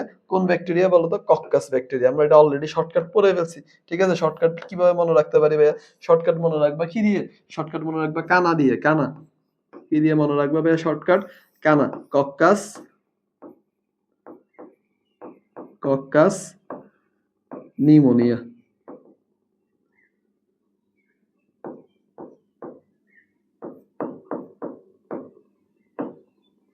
ঠিক আছে। তাহলে কি দিয়ে মনে রাখবো স্যার? আমরা মনে রাখবো কানা, ঠিক আছে। অনেকে থাকে না যে অনেকে দুষ্টমি করে বন্ধু বান্ধব, তুমি কি চোখে দেখানো তুমি কানা কিনা, তো কানা দিয়ে মনে রাখতে পারো, ঠিক আছে। ওকে, তারপরে এমসিকিউটা এখানে আমরা একটু পজ করে তোমরা সবাই একটু ট্রাই করো। শৈবাল ব্যবহৃত আইসক্রিম প্রস্তুতে মাছ চাষের ক্ষেত্রে ওষুধ তৈরির ক্ষেত্রে কি হবে? একটু চিন্তা করো, চিন্তা করে দেন তোমরা এখন আমরা সলিউশনে যাব। তাহলে কি হয়? আমরা জানি মেইনলি সামুদ্রিক শৈবাল থেকে অ্যালজিন পাওয়া যায়, ঠিক আছে, এটা অলরেডি পড়ে ফেলছেন। আইসক্রিম তৈরিতে আমরা এটা ব্যবহার করি, এছাড়া মৎস্য চাষে খাদ্য হিসেবে, ঠিক আছে, এটি ব্যবহার করা হয়। অন্যদিকে ওষুধ তৈরিতে সাধারণত ছত্রাক ইউজ করে, আমরা পেনিসিলিন পড়ছিলাম, ঠিক আছে, সেটা হচ্ছে যে কি মূলত ওষুধ তৈরির জন্য। তার মানে এটা কিন্তু হবে না আলটিমেটলি, তার মানে তোমার আলটিমেট আনসার হচ্ছে কি 1 আর 2। বুঝতে পারছো? আশা করতেছি ক্লিয়ার। 3 number question. মালিক আখ খাওয়ার সময় লক্ষ্য করলো আখের গায়ে বিভিন্ন দাগ পড়েছে। বাবা বললো এটা এক ধরনের পরজীবীর কারণে সৃষ্টি হয়। উদ্দীপকের পরজীবীটি সৃষ্টি মানে পরজীবীটি কি সৃষ্টি করে? কোন রোগ সৃষ্টি করে? রেড ক্রাস, টাকিয়ার প্রদাহ, মাদার খুশকি, কোনটা হবে? একটু চিন্তা করো তো, ঠিক আছে, একটু পজ করে চিন্তা করো। এখন আমরা সলিউশনে যাই। ওকে, তো খেয়াল করো উদ্দীপকের যে রোগটা হইছে মানে সেটা হচ্ছে কিসের কারণে? ছত্রাকের কারণে। তো ছত্রাক কি কখনো তোমার হচ্ছে রেড রাস্ট রোগ তৈরি করতে পারে? না, ছত্রাক কখনো রেড রাস্ট রোগ তৈরি করে না, ঠিক আছে। লাল পচা রোগ, এই যে আখের লাল পচা রোগ সৃষ্টি করে কে? আখের লাল পচা রোগ সৃষ্টি করে ছত্রাক। ছত্রাক মানুষের কণ্ঠনালীতে প্রদাহ সৃষ্টি করতে পারে। এছাড়া মাথার খুশকি সংক্রমণ হয়ে থাকে। অন্যদিকে রেড রাস্ট রোগ সৃষ্টি করে কে? এই যে দেখো, রেড রাস্ট রোগ সৃষ্টি করে মূলত কি? শৈবাল। এই যে তোমাদেরকে এতক্ষণ ধরে পড়াইছিলাম, কিন্তু একদম শুরুর দিকে পড়াইছি, শৈবাল।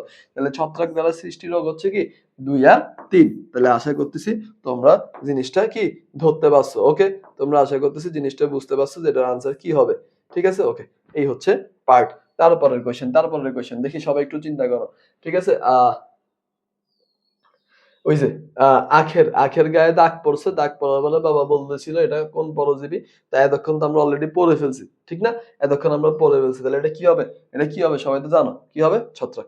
ওকে, ক্লিয়ার। তো এই হচ্ছে আমাদের অ্যান্সার, ঠিক আছে, এই হচ্ছে আমাদের আনসার। কেন হইছে ভাইয়া সবকিছু ডিটেইলস আমি বলে দিছি। ওকে, তো এই হচ্ছে যে আমাদের মোটামুটি আনসার। আমাদের ক্লাসটা আজকে এতটুকুই ছিল। আশা করতেছি তোমরা ক্লাসটা বুঝতে পারছো। এন্ড তোমাদের কাছে একটা রিকোয়েস্ট থাকবে, এই যে ক্লাসগুলো, এই যে লেকচারগুলো আমি নিলাম, প্রতিটা ক্লাসের টপিক ধরে ধরে যখন তোমরা নোট করবা, ঠিক আছে, নোট করে আহ 2বার রিভিশন দিবা, পারলে আরেকবার বেশি রিভিশন দিবা। রিভিশনের প্রসেসটা বাড়াইতে হবে। যত বেশি রিভিশন দিবা তত বেশি তোমার জন্য এই চ্যাপ্টারটা ইজি হবে, তত বেশি তোমার জন্য চ্যাপ্টারটা সহজ হবে। তো ভালো করে পড়াশোনা করো, ঠিক আছে? রমজান মাসে পড়াশোনাতে আরেকটু মনোযোগী হওয়ার চেষ্টা করো। ভালো থাকো, ইনশাআল্লাহ নেক্সট ক্লাসে দেখা হচ্ছে। আসসালামু আলাইকুম সবাইকে।